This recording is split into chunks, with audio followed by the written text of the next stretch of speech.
What is going on, guys? So I am probably the latest person to the game on this, but I finally got around to go to the theater to watch Jordan Peele's Nope. I am a huge Jordan Peele fan. I saw Get Out and Us opening weekend, and I just had a lot going on recently. I didn't get a chance to get to the theater as quickly as I wanted to watch this movie, and I am pleased to say, just like Jordan Peele's other two films, this movie is a masterclass in filmmaking and horror movie making in general. It's much less of a scare factor horror film and more of just like a deep suspense movie. It keeps you on the edge of your seat, but this movie is one of the best of the year, and I look forward to discussing it in the review.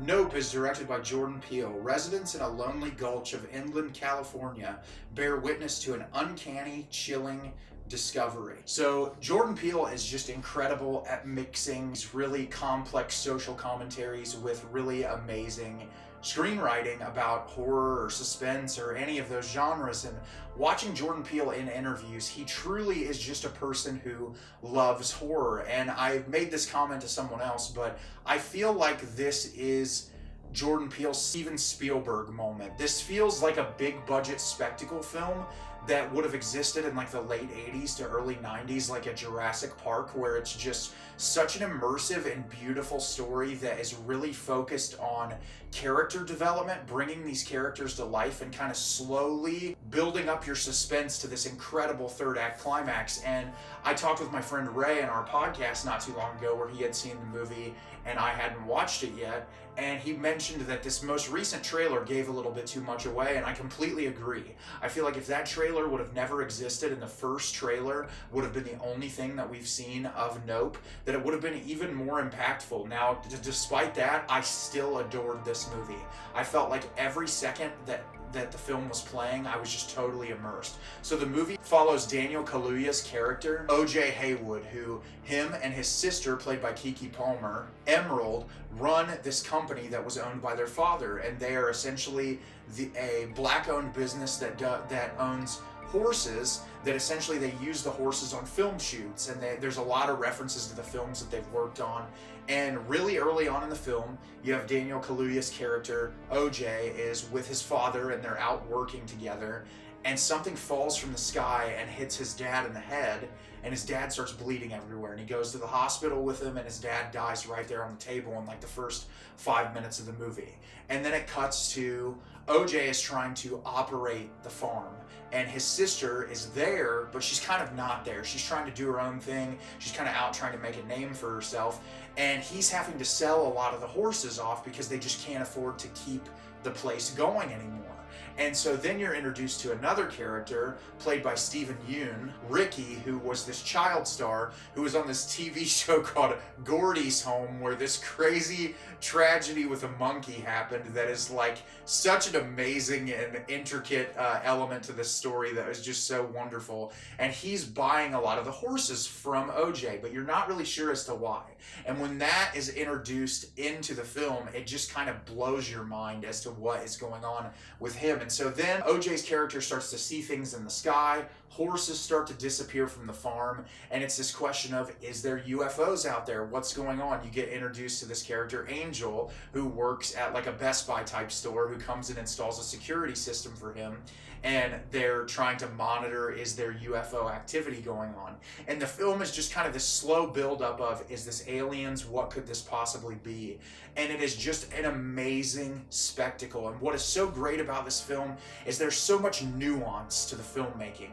One of the things that I hate in movies now is because CGI is so easily accessible, they'll always reveal things in films in the first 5 minutes. Like if you're watching a monster movie, it's revealed to you right out of the gate. Well, in this movie, it's slowly introduced to you as to what this is, and you're not even sure if what you're seeing is 100% it. And then in the third act, you realize that what you have been seeing isn't 100% it, and it just keeps building and building and building, and that suspense is swelling in you as the viewer are watching that. Then you have this beautiful relationship of brother and sister played by Daniel and Keke, who both like really give off that brother and sister vibe in a way that's just like so palpable on the screen. The arguments that they have together, the way they support one another, it just is so realistic in a way that I feel like could only be conveyed by those two actors in this film in such a beautiful and incredible way. And Jordan Peele writes incredible dialogue. This film is just laden with so many amazing moments, and I love the storyline of Gordy's home mixed in with this, and how the two stories, when they overlap, which I don't really want to get into spoilers, this movie's so new, I don't want people that haven't seen it to not be able to get out of it, but the two stories meet in a way that is so nuanced, and Jordan Peele never really just explicitly says, hey, this is why this information is being conveyed at the same time, but when you piece the two narratives together in your head, it really makes for an incredible experience. And this movie is horrifying, but in a very different way. Get Out is horrifying in a way that depicts racism in such a very realistic and palpable light that really just kind of shakes you to your core when you watch it. And then Us is just horrifying in a way of that immediate and present danger in front of you, and someone who looks exactly like you coming after you to try to kill you. And in this movie, you're not really sure what the intention of this species is. Or is it a species? Whatever it might be, you're not sure what its intention is, other than it's very insidious. It's doing something that you might not expect, and then when it happens, it's so out of left field. It's some of the sound design in this film is very visceral and very horrifying, to where like I was sitting in the seat and shaking at some of the noises.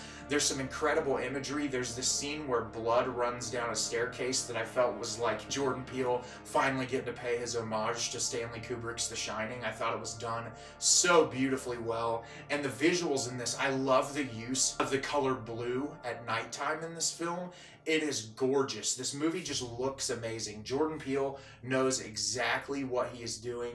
He is such a talented filmmaker, and I feel like he's 3 for 3. He's someone who I feel like is going to continue to excel. There's filmmakers I talk about on this channel like Robert Eggers, who I love, who also is 3 for 3 in my book. And it's so great that in this day and age we're seeing these really wonderful filmmakers come out of the woodwork. Someone like Jordan Peele, who was so heavy in the comedy scene for so long. And what I love is that he doesn't abandon his comedic roots. This movie is laden with hilarious sequences with these actors. I feel like I said, Keke Palmer and Daniel Kaluuya's chemistry together, the two of them together on screen, they're constantly poking fun at each other, telling these really hilarious jokes, and it's just like their screen chemistry is so amazing, and it just bleeds through to you as an audience member.